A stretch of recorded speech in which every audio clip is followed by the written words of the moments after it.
Vote প্রচারে বহরমপুরে মিঠুন চক্রবর্তী। বৃহস্পতিবার একাধিক কর্মসূচি রয়েছে মিঠুন চক্রবর্তীর। এদিন দুপুরে বহরমপুর স্টেডিয়াম ময়দানে নামে মিঠুন চক্রবর্তীর হেলিকপ্টার। বেলডাঙ্গা বিধানসভার কন্যা সুবর্ণে নির্বাচনী কর্মী সভায় যোগ দেবেন অভিনেতা মিঠুন চক্রবর্তী। বিকেলে বহরমপুরে করবেন রোড শো। আমাদের বাঙালির অস্মিতা মিঠুন চক্রবর্তী, তিনি বহরমপুরে আসছেন।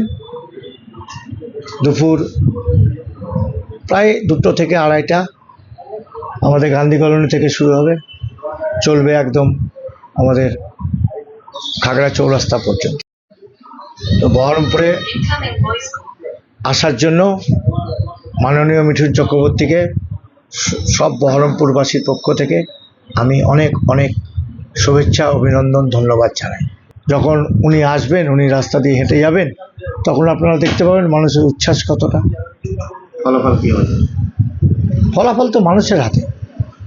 আমরা ভোটের ভিক্ষে নিয়ে মানুষের দরবারে যাচ্ছি, মানুষ যাকে নির্বাচিত করবে সেই বিধানসভায় যাবে। তাই মানুষ সর্বোপরি, মানুষকেই সম্মান দিয়েই আমি চলি। মানুষ যা নির্বাচন করবে সেটাই আমি মাথা পেতে নেব। মনমোহিনী হেলথ কেয়ার, স্বাস্থ্য সেবায় অটুট শ্রেষ্ঠত্বের শিরোপা। জেলায় প্রথম robotic knee replacement, cardiology with cath lab, neurosurgery, specialised trauma unit থেকে স্মাইল ট্রেন, একগুচ্ছ পরিষেবায় নিয়োজিত। Manmohini health care, quality care with personal touch, Baharampur শিল্প তালুক।